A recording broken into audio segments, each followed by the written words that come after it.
Assalamualaikum warahmatullahi wabarakatuh. Rasul Anas bin Malik pernah bercerita, bertahun-tahun saya membantu di rumah tangga Rasul. Selama tahun-tahun yang panjang saya membantu di rumah tangga beliau itu, kata Anas bin Malik, belum pernah kok saya mendengar kata-kata kasar, keras, membentak-bentak. Belum pernah saya melihat ada piring terbang, sandal melayang, ada penggorengan nitir di atas. Belum pernah, padahal tahun-tahun yang panjang sudah saya lalui. Itu rumah tangga Rasul. Istrinya lebih dari satu, tapi tenang, ayem, adem. Walaupun gosip selalu ada. Ini loh ya, namanya hidup berumah tangga. Jangankan rumah tangga kita manusia biasa, rumah tangga Rasul pun tidak luput dari gosip yang kita kenal dengan hadisul ifki itu. Itu sampai tercatat dalam sejarah. Tetapi yang jelas, dengan istri yang lebih dari satu, rumah tangganya tenang, tentram, adem. Kita di rumah tangga istri satu, seminggu 7 hari, berantemnya 6 hari. Cuma 1 hari gencatan senjata. Saudara hadirin yang saya muliakan, kalau tujuan rumah tangga adalah mardotillah, apa ciri dari suami istri yang menegakkan rumah tangga untuk mencapai ridho Allah itu? Pertama, sepasang suami istri yang membina rumah tangga semata-mata untuk mencapai keridhaan Allah, cirinya yang pertama, bersyukur apabila beroleh nikmat. Ini ciri yang pertama. Bersyukur kepada Allah, kepada sesama berterima kasih. Suami berterima kasih kepada istri, bertahun-tahun didampingi hidupnya, dicucinya pakaiannya, dimasaknya makanannya. Tidak istri mengeluh walau hidup lebih banyak kurangnya daripada cukupnya. Suami pandai berterima kasih kepada istrinya. Sementara istri pun bisa berterima kasih kepada suaminya. Bertahun-tahun suami peras keringat, banting tulang mencari nafkah, menjadi palang dada terdepan apabila ada masalah-masalah yang besar. Kedua-duanya lalu punya timbangan. Nah inilah ya, saya pesan kepada suami, kepada para suami, kepada para istri, supaya di rumah ada timbangan. Perlunya apa? Kalau pada satu saat istri kita salah, suami cepat-cepat ambil timbangan, lalu ditimbang mana yang lebih berat, salahnya atau dosanya, benarnya atau kesalahannya. Ini istri saya jasanya begini, lalu jasanya begini, salahnya ini, mana yang lebih besar, jasanya atau salahnya? Dengan adanya timbangan, maka keputusan akan objektif. Tapi kalau timbangannya emosi, salah sedikit saja sudah main bentak, main usir, akhirnya keputusan akan mendatangkan kerugian.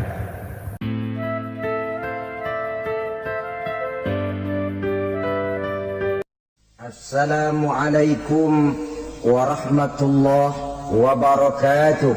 Waalaikumsalam warahmatullahi wabarakatuh. Alhamdulillah, wassalatu wassalamu ala sayyidina Rasulillah, sayyidina wa maulana Muhammad ibn Abdullah, wa ala alihi wa sahbihi wa mawalah. La hawla wa la quwwata illa billah, amma ba'du. Bapak-bapak, ibu-ibu, saudara-saudara kaum muslimin rahimakumullah. Rumah tangga bahagia menurut agama kita. Sebagaimana yang sama kita maklum bahwa manusia hidup memerlukan idola, memerlukan figur-figur yang akan dijadikan contoh di dalam kehidupannya. Sifat ini dinamakan hubbut taklid atau kecenderungan untuk meniru, dan nampak lebih menonjol pada kehidupan anak-anak remaja atau para pemuda. Siapa yang menjadi idolanya, siapa yang menjadi sentral figur dalam kehidupannya, itulah yang akan dijadikannya sebagai contoh. Kalau idolanya adalah Mick Jagger misalnya, maka tentu yang akan dicontohnya adalah Mick Jagger. Mulai gaya rambutnya, gaya pakaiannya, sampai kepada gaya jalan dan hidupnya. Soal pantas atau tidak pantas urusan nomor 16. Yang penting nyontoh dulu. Inilah kecenderungan daripada manusia. Bagi kita umat Islam, contoh ideal, figur sentral yang sepatutnya jadi idola tidak lain adalah junjungan kita Nabi besar Muhammad sallallahu alaihi wasallam. Beliau menjadi contoh dan panutan oleh karena kepribadiannya yang kompleks. Sejak dari seorang pemimpin negara yang adil sampai kepada seorang jenderal yang gagah berani di medan perang, sampai kepada seorang diplomat yang ulung, pedagang yang jujur, suami yang bertanggung jawab, ayah yang penuh kasih sayang dengan anak-anaknya, dan di dalam keseluruhannya beliau merupakan uswatun hasanah. Termasuk dalam membina rumah tangga bahagia, contoh kita tidak lain adalah rumah tangga beliau. Bagaimana sih rumah tangga Nabi kita itu? Beliau berkata dalam dua kalimat yang singkat tapi punya pengertian yang sangat luas dan dalam tentang rumah tangganya. Beliau mengatakan, baiti jannati, rumah tanggaku adalah sorga bagiku. Satu cerminan yang merupakan refleksi dari keadaan yang membawa kebahagiaan. Padahal sepanjang sejarah yang kita baca, rumah beliau kecil saja. Sarapan pagi pun cuma seteguk air zam-zam, sepotong roti, kadang-kadang sebutir kurma. Tidurnya di atas kain kasar yang separuh jadi selimut, separuh jadi alas tidur. Tetapi di tengah kondisi yang semacam itu, beliau sanggup berkata, baiti jannati, rumah tanggaku adalah sorga bagiku. Kenapa kita yang hidup di zaman sekarang, di mana fasilitas sesungguhnya serba lebih menunjang untuk berkata semacam itu, malah kita berkata sebaliknya, baiti nari, rumahku adalah laksana neraka bagiku. Padahal kalau dilihat, rumahnya pun kadang-kadang bertingkat, kendaraan serba berkilat, uang banyak berlipat-lipat, istri pun tak kurang cantik memikat, kadang-kadang jumlahnya 4. Tapi tiap hari kiamat tidak ada ketenangan dan ketentraman di rumah tangga. Saudara hadirin kaum muslimin rahimakumullah, mengapa Rasul sampai mengatakan baiti jannati, rumahku adalah laksana sorga bagiku? Inilah pokok pembicaraan kita pada pertemuan kali ini. Sebagaimana yang kita maklum bahwa nikah dalam pandangan Islam bukan hanya sekedar untuk memenuhi kebutuhan biologis manusiawi, tidak hanya sekedar untuk memperkembangbiakkan keturunan, dan juga tidak pula untuk memperturutkan hawa nafsu. Lebih daripada sekedar itu, nikah dalam pandangan Islam merupakan ibadah. Oleh karena ibadah, maka seluruh tujuan ibadah, apakah dia bernama solat, apakah dia bernama puasa, zakat, sodako, haji dan lain sebagainya, seluruh daripada tujuan ibadah, target utamanya adalah mardhatillah atau keridhaan daripada Allah Subhanahu wa taala. Kalau nikah itu ibadah, maka sesungguhnya tujuan utama dari pelaksanaan suatu pernikahan tidak lain hanya untuk mencari keridhaan dari Allah Subhanahu wa taala. Bukankah kalau kita tanya tiap orang yang melakukan nikah, kenapa sih kamu nikah dengan dia? Jawabannya bisa macam-macam. Yang umum, karena saya cinta dia. Ada yang berkata, karena saya ingin mendapat ketenangan hidup. Ada yang bilang, karena saya ingin hidup teratur. Ada yang mengakui, karena saya ingin dapat keturunan dan lain sebagainya. Tetapi sesungguhnya menurut ajaran agama, kalau nikah merupakan ibadah, jawaban intinya ialah saya melakukan nikah untuk mencari keridhaan dari Allah Subhanahu wa ta'ala. Ini konsekuensinya kalau nikah merupakan bagian daripada ibadah. Rumah tangga yang didirikan atas dasar mencari keridhaan Allah, maka akan diwarnai oleh nilai-nilai luhur daripada ajaran agama. Tanpa harta orang memang sulit untuk bahagia, tapi harta bukan jaminan orang lalu akan bahagia. Harta pada suatu saat akan berakhir, kecantikan akan berkurang, pangkat dan jabatan akan sampai kepada batasnya. Tetapi agama, keyakinan, nilai-nilai iman, itulah pegangan kita yang kekal dan abadi. Sebab itu dalam surah Ar-Rum ayat ke-21 Allah Subhanahu wa ta'ala menjelaskan, wa min ayatihi an khalaqalakum min anfusikum azwajan litaskunu ilaiha wa ja'ala bainakum mawaddatan wa rahmah. Dan di antara tanda-tanda kebesaran Allah, dijadikannya bagimu istri-istrimu dari diri kamu sendiri, litaskunu ilaiha, agar kamu bisa hidup tenang bersamanya, wa ja'ala bainakum mawaddata wa rahmah, dan dijadikannya di antara kamu rasa cinta dan kasih sayang. Umumnya pernikahan terjadi karena mawaddatan wa rahmah ini, cinta dan kasih sayang. Atas dua dasar itulah rumah tangga didirikan orang. Atas dasar itulah seorang laki-laki dan seorang perempuan memadu janji untuk membagi suka dan duka dalam hidup ini secara bersama-sama. Namun kalau kita renungi ayat ini, Allah tidak hanya menjadikan cinta, tapi Allah juga menjadikan kasih sayang. Apa bedanya cinta dan kasih sayang? Apa bedanya mawaddatan warahmah ini? Saudara, mawaddah yang artinya cinta, itu sasarannya biasanya adalah jasmani, kecenderungan biologis. Itu akan berakhir. Orang yang mendirikan rumah tangga cuma karena kecenderungan biologis, cuma karena rasa cinta semata-mata, cinta biasanya terkait kepada keindahan.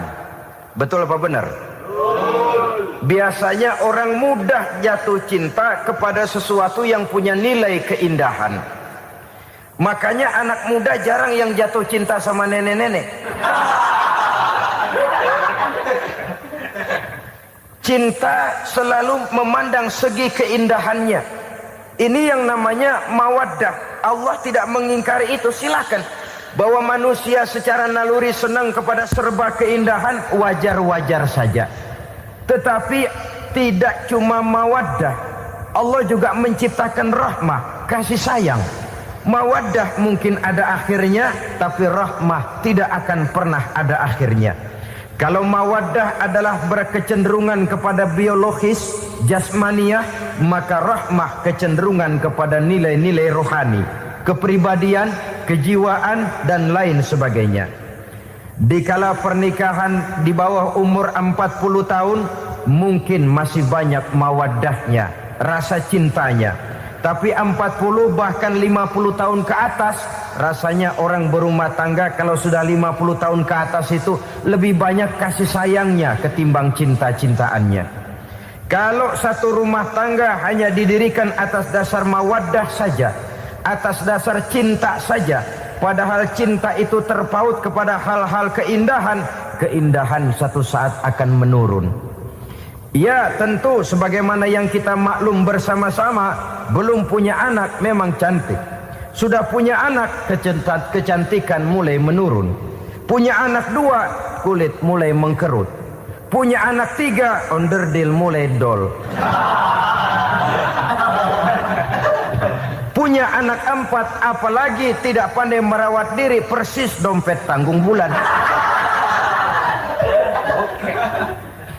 Kalau rumah tangga didasarkan kepada rupa yang cantik saja, cinta akan bisa berpindah, paling tidak akan berkurang nilainya.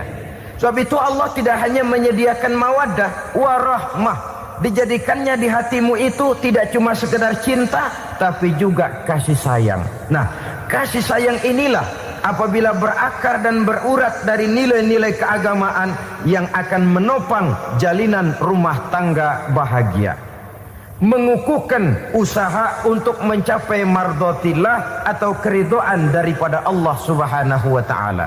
Dengan demikian, berumah tangga bukan tujuan. Ini kalau kita lihat dari segi agama. Berumah tangga cuma alat untuk mencapai mardhatillah, keridhaan daripada Allah. Seorang suami yang pergi pagi pulang sore peras keringat banting tulang mencari nafkah untuk menghidupi keluarganya, kalau niatnya untuk mardhatillah, maka pergi usahanya adalah ibadah. Sementara si suami pergi berusaha, istri di rumah mendoakan suaminya, itu juga merupakan bagian daripada ibadah.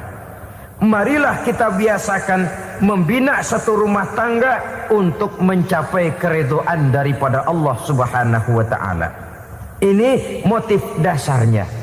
Karena itu Rasul Anas bin Malik pernah bercerita, bertahun-tahun saya membantu di rumah tangga Rasul. Selama tahun-tahun yang panjang saya membantu di rumah tangga beliau itu, kata Anas bin Malik, belum pernah kok saya mendengar kata-kata kasar, keras, membentak-bentak. Belum pernah saya melihat ada piring terbang, sandal melayang, ada penggorengan nitir di atas. Belum pernah, padahal tahun-tahun yang panjang sudah saya lalui. Itu rumah tangga Rasul. Istrinya lebih dari satu, tapi tenang, ayem, adem. Walaupun gosip selalu ada. Ini loh ya, namanya hidup berumah tangga. Jangankan rumah tangga kita manusia biasa, rumah tangga Rasul pun tidak luput dari gosip yang kita kenal dengan hadisul ifki itu. Itu sampai tercatat dalam sejarah. Tetapi yang jelas, dengan istri yang lebih dari satu, rumah tangganya tenang, tentram, adem. Kita di rumah tangga istri satu, seminggu 7 hari, berantemnya 6 hari. Cuma 1 hari gencatan senjata.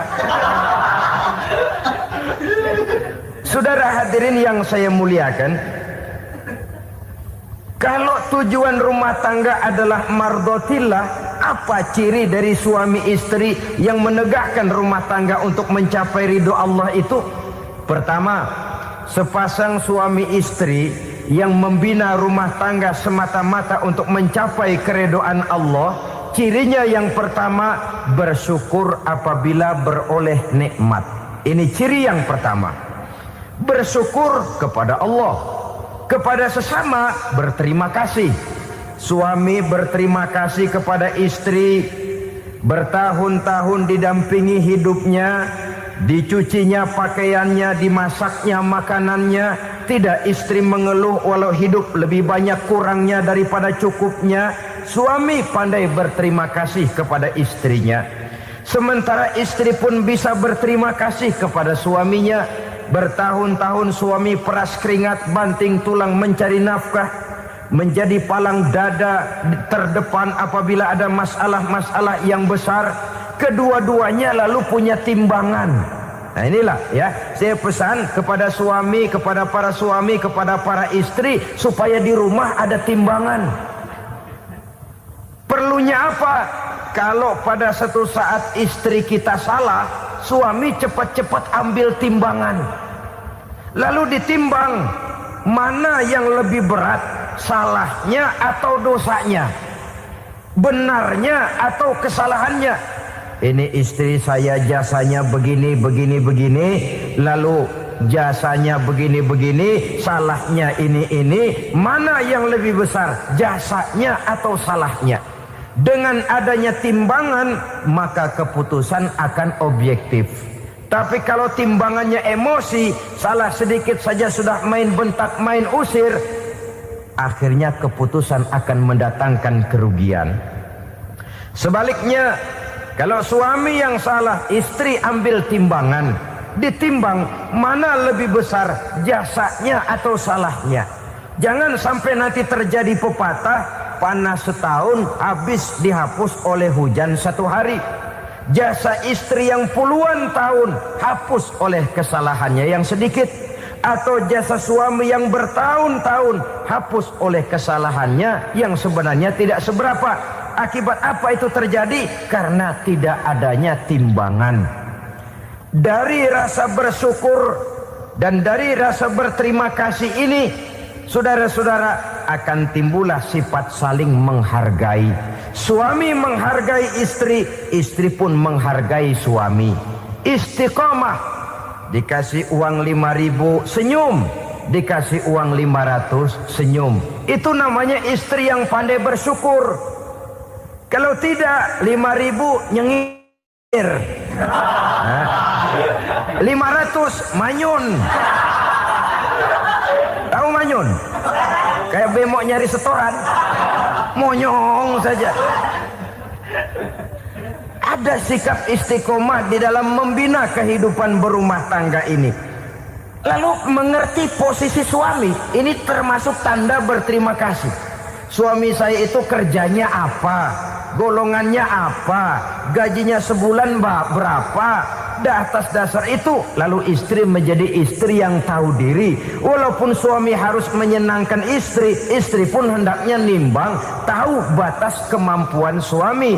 Kemauan mungkin tidak terbatas, tapi kemampuan sangat terbatas. Kalau suami pegawai kecil, ya mintalah yang kecil-kecil. Kalau suami pegawai rendah, mintalah yang sesuai dengan kemampuannya. Jangan suami gajinya cuma 50.000 sebulan, istri menuntut minta dibeliin gelang yang kayak velg becak. Tentu sudah overacting namanya. Saudara hadirin yang saya muliakan, kunci awalnya bersyukur kepada Allah.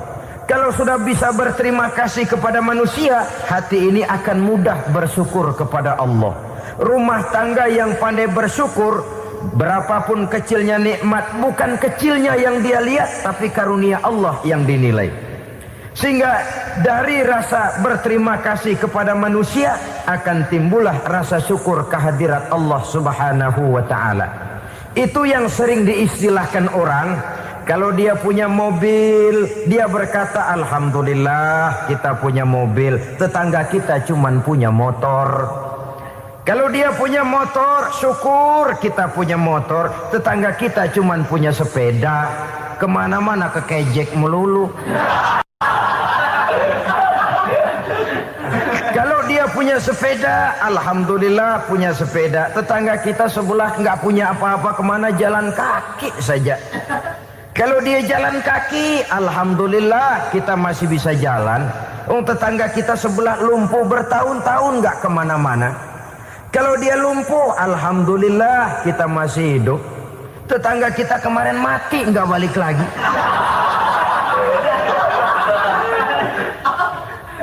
Lalu akan timbul rasa syukur.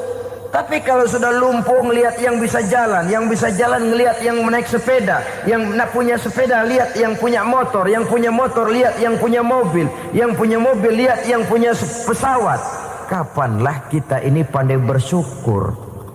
Sebab kesenangan seperti pelangi, tidak pernah di atas kepala kita, selalu kelihatannya di atas kepala orang lain. Sehingga kalau ngobrol orang sering bilang, lu sih enak lo gue lihat, gue keblangsak amat nih ya. Setiap orang ngomong kepada kita begitu nadanya. Kita yang dilihat enak, sementara kita melihat orang lain enak. Tukang tahu melihat tukang tempe enak, tukang tempe melihat tukang tuak enak, tukang tuak bilang tukang sirsak enak. Enak itu seperti pelangi. Namun kalau kita mau merenungi, tidak pernah Allah berhenti memberikan nikmat kepada kita. Sejak kita bangun tidur sampai kita tidur kembali, bahkan tidur itu sendiri, seluruhnya tidak pernah putus dari nikmat Allah. Bahagia ada di gubuk reot, bahagia ada di rumah mewah, bahagia ada di hati kopral, bahagia ada di hati jenderal, di gunung dan di kota, di hutan belantara dan di desa, di keheningan malam atau di keramaian siang. Kalau kita mau mencari, bahagia selalu ada.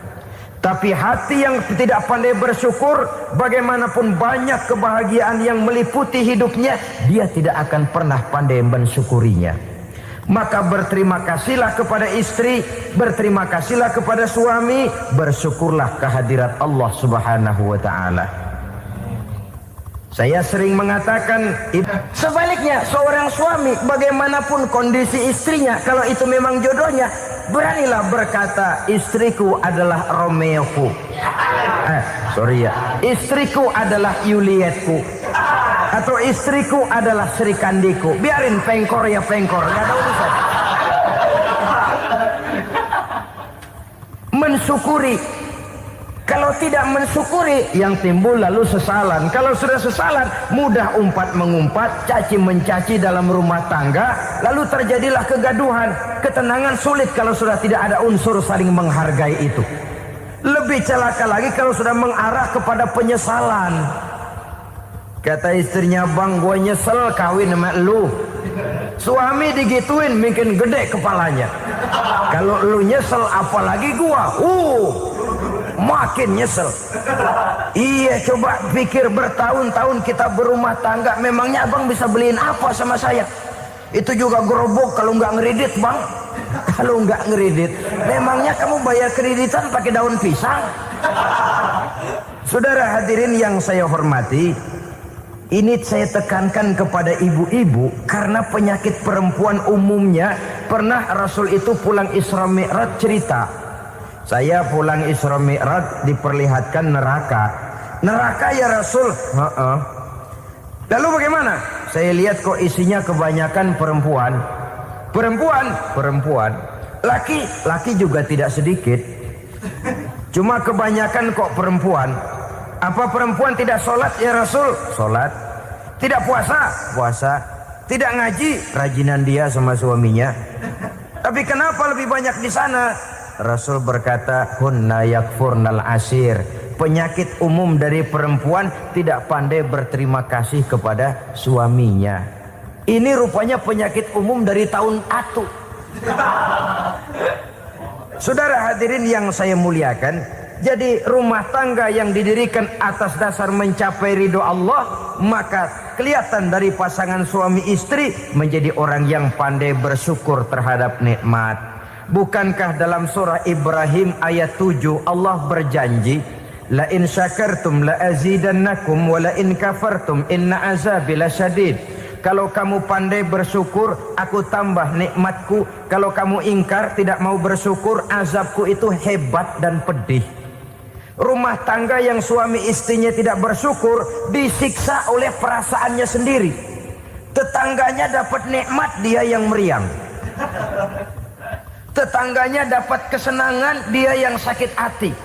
Dia tidak melihat nikmat yang diberikan kepadanya. Nikmat yang orang lain punya aja yang diincar. Nikmat orang lain aja dihitung-hitung.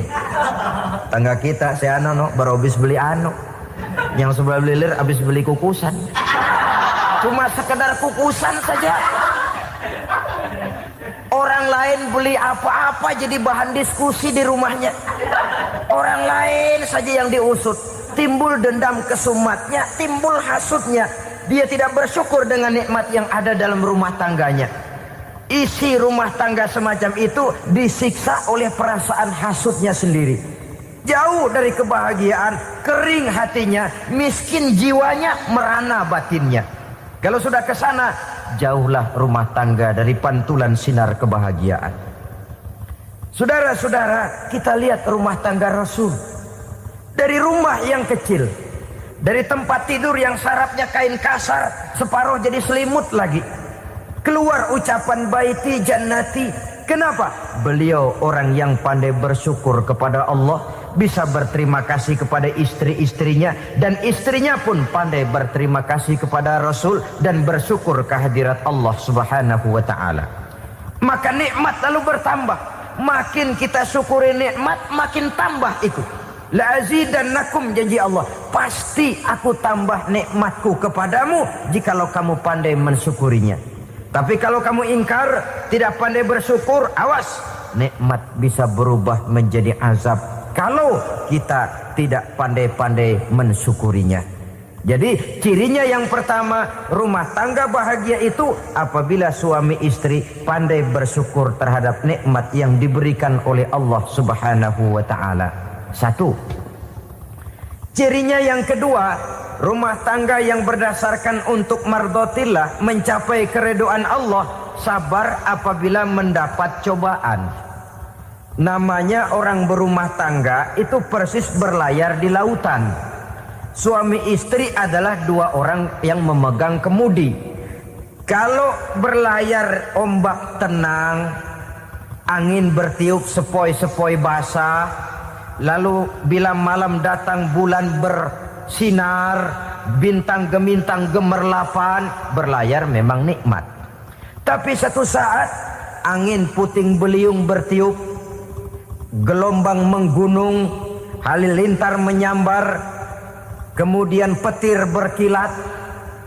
Kalau pada saat itu suami mau ngalor, istri mau ngidul, alamat perahu patah di tengah jalan, kandas di lautan sebelum sampai ke pantai yang akan ditujunya. Oleh karenanya perlu kekompakan.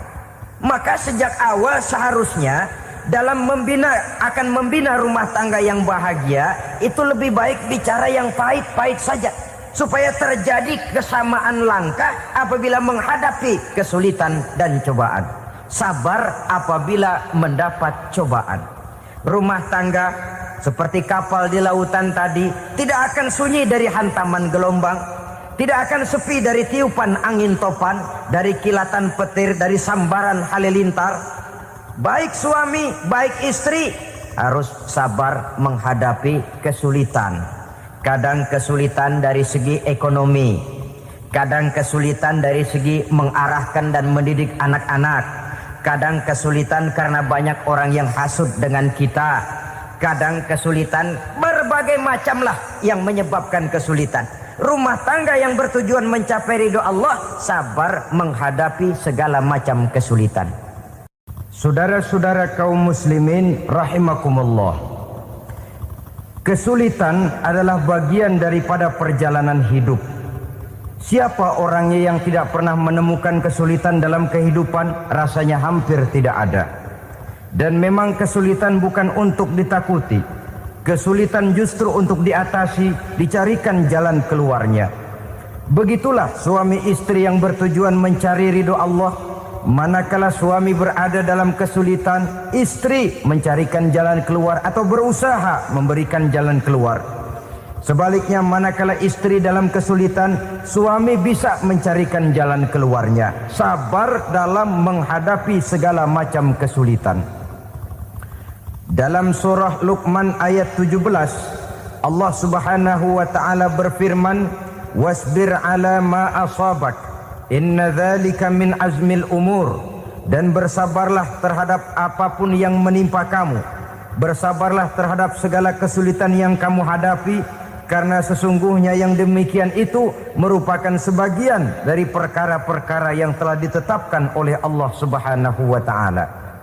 Saudara-saudara kaum muslimin yang berbahagia, kunci sabar sesungguhnya terletak pada keyakinan bahwa segala sesuatu berasal dari Allah dan segalanya akan kembali kepada Allah Subhanahu wa taala. Rumah tangga yang sabar di dalam menghadapi kesulitan-kesulitan biasanya akan lebih mudah mencari jalan keluar. Tapi kalau sedikit kesulitan datang, kita tertimpa oleh kepanikan, oleh kegelisahan, dan oleh ketakutan yang tidak beralasan, maka kesulitan itu bukan saja tidak dapat diatasi, malah rasanya akan menjadi semakin besar di dalam kehidupan kita. Tidak ada rumah tangga yang tidak pernah berhadapan dengan kesulitan, bagaimanapun besarnya rumah tangga itu. Itulah sebabnya kita memerlukan orang lain. Hidup berumah tangga itu seperti orang punya mata. Kalau mata kita kelilipan, kalau mata orang lain kelilipan, gampang kita tiup. Tapi kalau mata kita sendiri yang kena kelilipan, tentu kita memerlukan orang lain untuk meniupnya. Oleh karenanya, suami istri harus saling mencarikan jalan keluarnya. Walaupun kerjanya berbeda, suaminya pergi mencari nafkah, istrinya berdoa di rumah. Kalau perlu melakukan sholat duha, mendoakan agar usaha suaminya dimudahkan, dan begitu selanjutnya. Sehingga dengan adanya kebersamaan walaupun tidak selalu bersama-sama, maka masing-masing melaksanakan tugas dengan tenang dan merasa yang satu berbuat untuk kepentingan yang lain. Inilah cirinya yang kedua, sabar bila mendapat dan berhadapan dengan segala macam kesulitan. Kadang orang mendapat kesulitan itu berkeluh kesah. Bukan berkeluh kesah, tapi mencari jalan keluar dan mengambil hikmah yang ada di dalamnya apa. Karena bukan kemudahan, kesulitan yang membuat orang dewasa. Bukan kemudahan, tapi kesulitan yang membuat orang berpikir, dinamis, kreatif. Kalau seluruh jalan yang kita tempuh mudah saja, gampang saja, rasanya monoton kita ini. Kehilangan dinamika dalam perjuangan. Kesulitan yang membuat orang matang, kesulitan yang menempa kepribadian untuk lebih dewasa menghadapi bahtera kehidupan, membuat pandangan makin arif, wawasan makin luas, dan analisa semakin tajam. Sama saja dalam hidup. Sesungguhnya pujian sering menjadi racun, dan caci maki kalau kita tanggapi secara positif sering membuat kita makin dewasa. Jarang orang berpikir kalau dipuji, tapi baru dia merenung dan mencari diri setelah dicaci maki dan dikritik habis-habisan.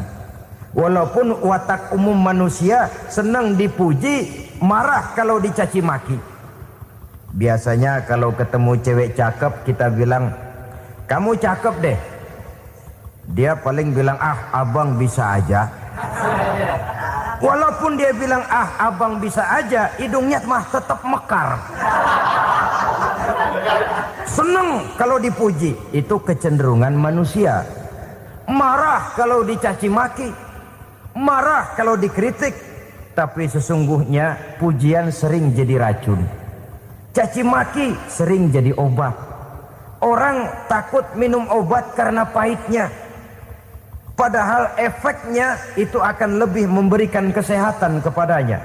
Orang takut menghadapi kritik, orang takut dan tidak ingin dicaci maki, padahal itulah yang sesungguhnya menjadi cambuk kalau tidak dia salah tanggap, menjadi sugesti yang mendorong dia lebih maju lagi. Karena memang bukan pujian, tapi caci maki dan kritik yang membuat kita makin berpikir tajam. Jadi rumah tangga yang berhadapan dengan kesulitan demi kesulitan, biasanya kalau ditanggapi dengan sabar akan makin mengokohkan fondasi rumah tangga itu sendiri. Tapi kalau kesulitan dihadapi dengan tidak sabar, lalu mencari jalan pintas, kesulitan ekonomi, kebetulan istrinya cakep, istrinya disuruh ngojek. Dah lu ngojek aja deh, gua nungguin setoran dah. Suami tapak di rumah. Saudara hadirin yang saya muliakan, buat sepintas memang mendatangkan materi itu, mengatasi kesulitan ekonomi, tapi apakah bahagia? Walaupun rumah bisa jadi besar, perabotan bisa serba lebih lengkap dan ada, tapi apakah semuanya mendatangkan bahagia? Sementara suami kehilangan rasa cemburunya, dan dalam agama itu disebut dayus. Dayus, suami yang tidak punya rasa cemburu kepada istrinya. Dan orang dayus kayak begitu haram mendapat bau sorga. Bau sorga saja tidak dapat, apalagi masuk ke dalamnya. Ya tapi juga jangan lantas mentang-mentang harus cemburu sama istri, overacting. Suaminya nawar sayuran, laki pulang ngomel, lu pacaran ya sama tukang sayur. Itu juga over, saudara-saudara. Kesulitan ekonomi diatasi dengan sabar. Sabar dalam arti berusaha dengan tidak mengambil jalan pintas, berusaha tetap berada di jalan yang diridhoi oleh Allah. Ini yang jadi problema ini rumah tangga sekarang ini, kesulitan ekonomi, di mana lapangan kerja sulit, di mana persaingan hidup tajam, sedangkan kita hidup ingin seperti orang lain. Kita mudah gelap mata, mudah picik pandangan, mudah sulit pertimbangan, lalu mengambil jalan pintas. Kadang menjual akidah. menjual keimanan. Kebetulan penderingan kering, ada yang nawarin beras 3 liter sama Supermi 2 bungkus. Hari Minggu diajak ke gereja mau. Itu iman kena beras 3 liter telap. Kesulitan ekonomi, saudara-saudara. Sehingga Imam Ali pernah berkata, kadal fakru ayyakuna kufran. Kemiskinan memang mudah membawa orang kepada kekafiran, kepada perbuatan-perbuatan yang bisa mengundang kekafiran. Oleh karena itu dalam tamsil lain beliau berkata, kalau ada ular dan ada kemiskinan, kemiskinan yang saya getok lebih dulu, kemiskinan yang saya bunuh lebih dahulu. Karena kemiskinan mudah membawa orang kepada kekufuran. Bagaimanapun sulitnya ekonomi yang dihadapi dalam rumah tangga, percayalah satu saat jalan keluarnya mesti ada. Mesti ada. Jangan sampai mengambil jalan pintas yang membuat kita keluar dari jalan yang ditinjau dari segi kemasyarakatan pun mendatangkan aib, ditinjau dari kehormatan berkeluarga pun mendatangkan nista, ditinjau dari segi ekonomi pun barangkali tidak akan mendatangkan kelimpahan materi. Jalan pintas pada umumnya, saudara-saudara, hanya memberikan kenikmatan yang sekejap. Dan apalah itu artinya kalau harus mengorbankan kesenangan yang abadi dan kekal. Kadang-kadang mengorbankan anaknya sendiri, anaknya dikomersilkan.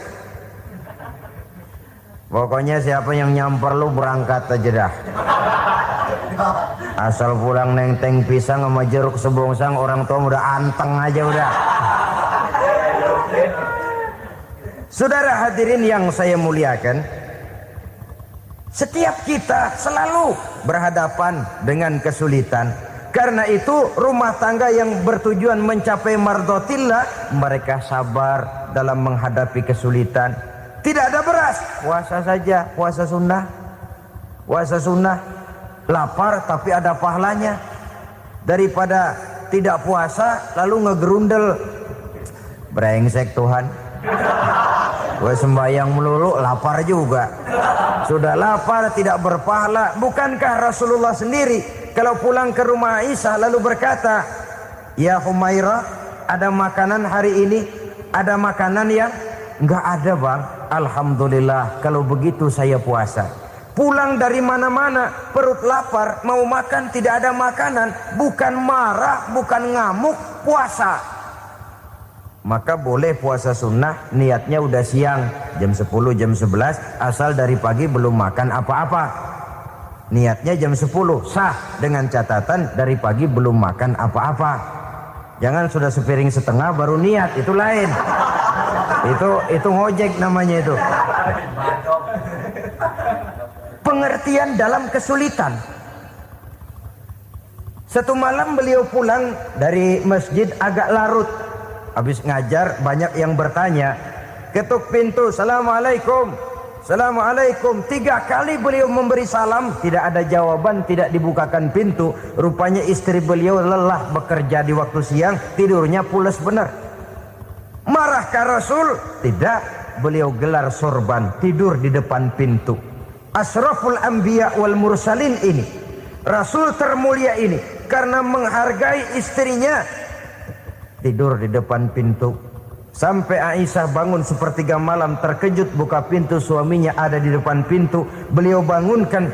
Ketika dibangunkan, Rasul lebih dulu berkata, maaf sayang, saya pulang terlambat. Sudah enggak dibukain pintu, tidur di depan, dibangunin, beliau duluan yang minta maaf. Pengertian. Kalau emosi memang enggak dibukain pintu, tidur di depan, begitu dibukain yang enak kita tunjuk jidatnya.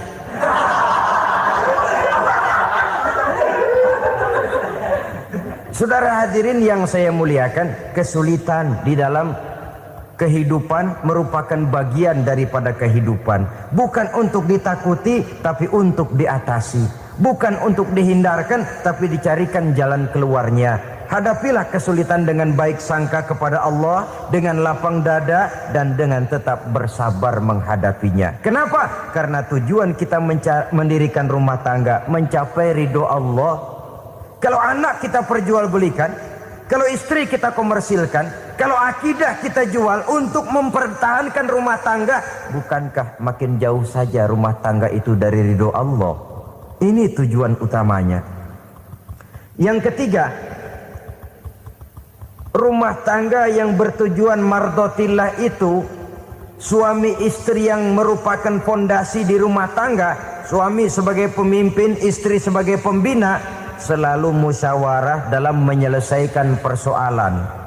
Walaupun istri ditakdirkan sebagai pemimpin dan suami sebagai pemimpin dan istri yang dipimpin, tapi agama menganjurkan musyawarah. Jangan mentang-mentang istri nyari duit, suami nyari duit, lalu menteleng. Segalanya mau diktator, segalanya mau sendiri. Rumah tangga yang bertujuan mencapai ridho Allah selalu didirikan atas dasar musyawarah. Sehingga apabila sesuatu itu dihasilkan dari suasana musyawarah, tidak akan melahirkan penyesalan di belakang hari. Kalau tidak, berjalan menurut seleranya masing-masing, belakangan timbul penyesalan, akhirnya main salah menyalahkan. Kalau sudah saling salah menyalahkan, itu artinya sudah saling mengungkit kekurangan masing-masing. Akibatnya tidak ada lagi saling menghargai. Jadi dengan demikian musyawarah di dalam menyelesaikan persoalan, menghadapi kesulitan ekonomi musyawarah, menghadapi kenakalan anak musyawarah, akan membeli ini dan itu sebaiknya juga musyawarah. Kalau merupakan hasil musyawarah, maka saudara-saudara hasilnya pun akan dihadapi oleh bersama. Enak rasakan bersama, tidak enak rasakan bersama. Kenapa? Tadinya musyawarahnya bersama-sama juga. Lah kalau hasil sendirian, giliran enak mungkin yang satu mau ikut, giliran tidak enak yang satu nuding. Gua kata juga apa? Kan begitu akibatnya kalau tidak berdasarkan musyawarah lebih dahulu. Maka insya Allah hasil musyawarah ini setidaknya tidak akan mendatangkan sesalan di belakang hari nantinya. Saudara-saudara kaum muslimin rahimakumullah. Ciri yang keempat, sepasang suami istri yang bertujuan mencapai ridho Allah dalam upaya mencapai rumah tangga bahagia itu tawakal apabila mempunyai rencana. Tawakal berserah diri kepada Allah. Bukan berserah diri dalam artian mutlak yang mengarah kepada fatalism atau predestination. Kita sering mengartikan tawakal secara salah. Belum apa-apa sudah menyerahkan diri kepada Allah. Memang semuanya terjadi menurut maunya Allah dah. Gak usah ngapa-ngapain, bagaimana Tuhan aja dah. Lapar juga gak usah makan. Kalau takdirnya kenyang, pan kenyang. Ya udah lapar terus kita. Makan dulu, perkara nanti kenyang apa tidak, itu baru tawakal. Kalau sakit ke dokter, soal sembuh atau tidak, baru tawakal. Artinya usaha itu ada. Setelah suami berusaha, istri berusaha, selebihnya tawakal. Apa perlunya tawakal? Apabila berhasil tidak lupa daratan, apabila berhasil tidak lupa diri, apabila gagal tidak putus asa. Sehingga dengan demikian dari tawakal ini lahirlah pondasi yang kokoh membina rumah tangga yang bahagia dalam upaya mencapai keridhaan daripada Allah Subhanahu wa taala. Apapun yang kita laksanakan di rumah tangga, tujuan intinya tetap untuk mencapai keridhaan Allah. Beli kendaraan untuk mencapai ridho Allah, lalu dipakai ngaji, dipakai ke masjid dan sebagainya. Beli peralatan rumah tangga untuk mencapai ridho Allah. Mendidik anak untuk mencapai ridho Allah, membantu keluarga untuk mencapai ridho Allah, dan begitu selanjutnya. Tawakal apabila mempunyai rencana. Kemudian cirinya yang kelima, suami istri yang bertujuan mencapai ridho Allah selalu mempererat silaturahmi. Sebab seperti sudah saya sampaikan pada pertemuan terdahulu, dalam berumah tangga itu ada orang tua, ada mertua. Itu cuma perbedaan istilah, tapi hakikatnya adalah sama. Jangan karena perbedaan istilah lalu menyebabkan kita berbeda sikap. Kalau sudah berbeda sikap, tentu akan melahirkan perasaan yang tidak simpatik. Sebaiknya suami istri kalau sudah berumah tangga, jadikanlah orang tua tempat cerita yang enak saja. Yang tidak enak telan berdua, yang pahit rasakan berdua, kesusahan dan kesulitan atasi berdua. Giliran enak ngomong sama orang tua, giliran senang cerita sama mertua. Sekarang kan kita balik, kalau lagi senang duitnya banyak, anteng di rumah, kalem aja. Tapi lalu waktu susah, waktu susah, cerita kepada orang tuanya, cerita kepada mertuanya. Lalu kapan kita mau menyenangkan orang tua? Sudahlah, mereka susah mendidik kita di waktu kecil, membesarkan kita, melakukan segala macam pengorbanan. Demi setelah kita berumah tangga, kesulitan rumah tangga kita tumpahkan juga kepada mereka. Pererat silaturahmi dan usahakan agar seluruh keluarga hanya menjadi tempat kita cerita yang enak-enak saja. Istilah sehari-harinya, kalau di rumah kita makan sama sayur bayam, keluar rumah diem, malah seluitan. Tetangga tanya, lu makan kayaknya enak banget apa sih? Daging ayam.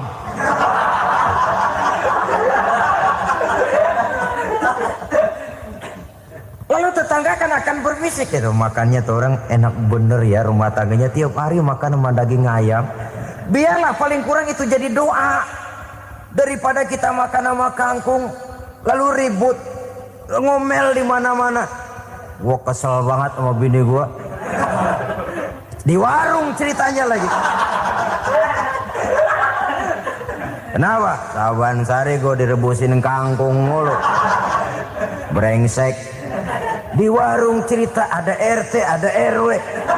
Gara-gara makan sama kangkung se-RT tahu. Akhirnya mungkin kalau kita berangkat orang hitung dari jauhan. Lihat, kangkung liwat gitu.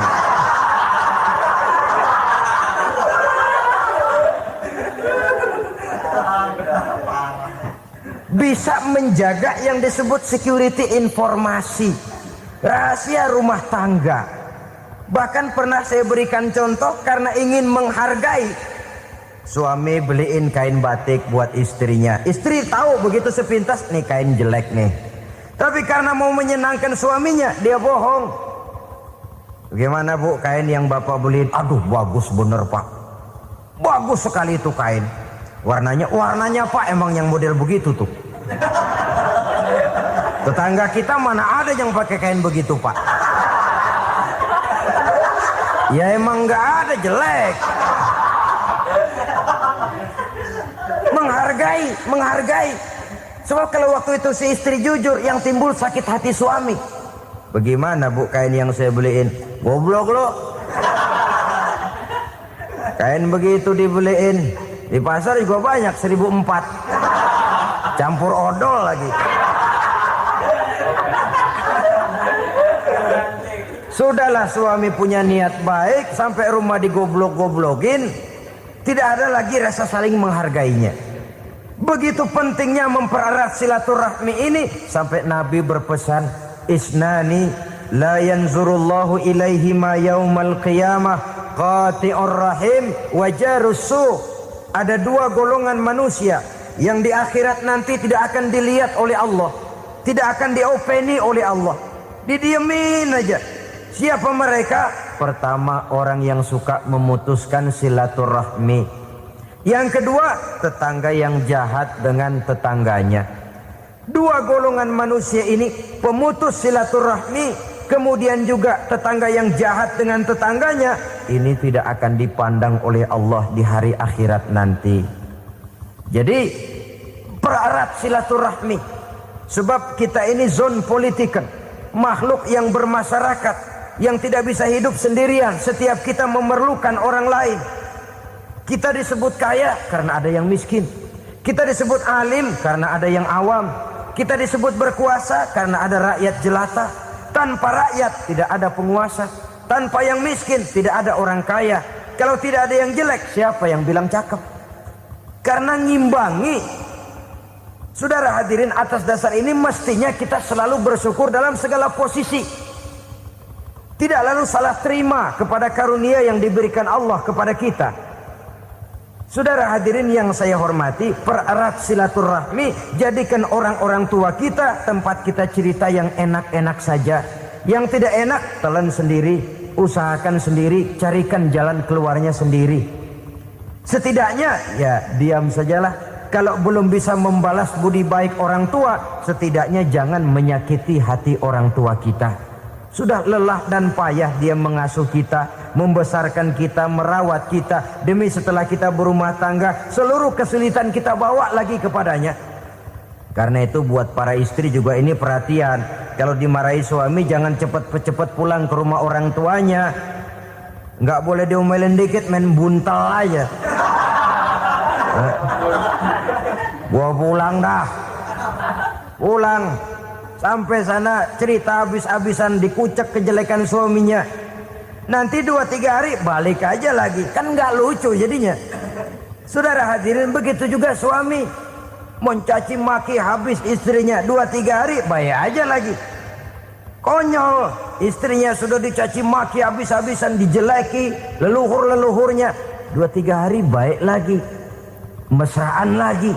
Kata bininya dalam hati, gua lu jelekin juga, lu pakai juga, kayak.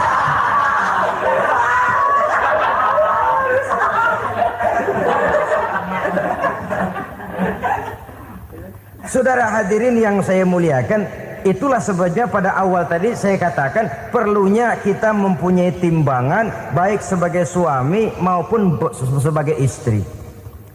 Nah, dari mempererat silaturahmi ini akan terjalin rasa kekeluargaan. Maka tradisi arisan keluarga itu bagus sesungguhnya untuk mempererat silaturahmi. Cuma celakanya bukan silaturahmi yang jadi tujuan, arisannya itu yang jadi tujuan. Akibatnya apa? Kalau belum narik mah semangat banget datang dah. Begitu udah narik aja udahan. Itu celakanya. Akhirnya silaturahminya jadi nomor 2, arisan semata-mata yang menjadi tujuan. Sesungguhnya itu bagus untuk mempererat silaturahmi. Karena kalau kita dengan kita sesama saudara sudah tidak saling mau mengenal, bagaimana dengan anak-anak kita? Bagaimana dengan cucu-cucu kita? 2-3 generasi yang akan datang tentu akan lebih saling tidak mengenal lagi.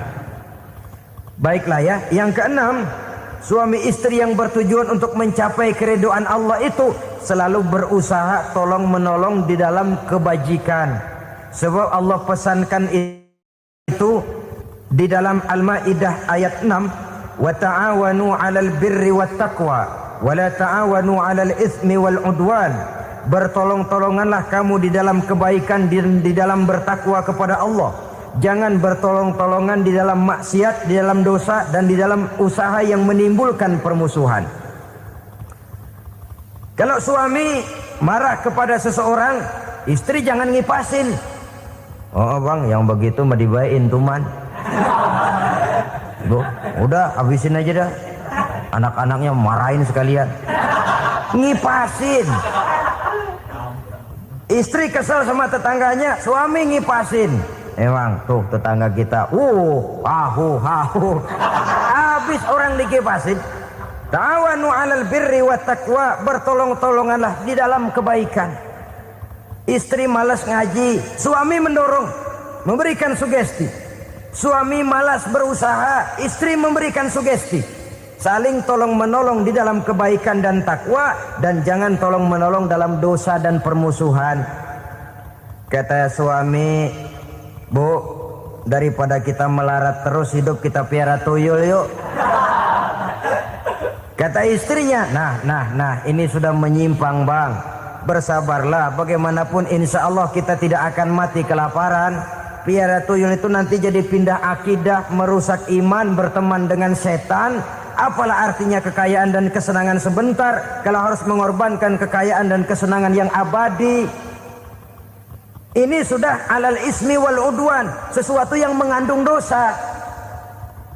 Saudara hadirin yang saya hormati, kemudian yang keenam, berbaik sangka. Baik suami maupun istri sama-sama saling berbaik sangka. Suami melepas istri, istri melepas suami dengan hati yang ikhlas. Suami meninggalkan istri di rumah dengan jiwa yang bersih dan rasa yang aman. Ada rasa baik sangka, dan ini modal dasar. Kalau sudah dilandasi oleh buruk sangka, tentu yang lahir nanti adalah perasaan-perasaan yang tidak baik. Akibatnya sangat tidak menguntungkan. Inilah beberapa ciri dari rumah tangga yang didirikan atas dasar mardhatillah, mencapai keridhaan dari Allah.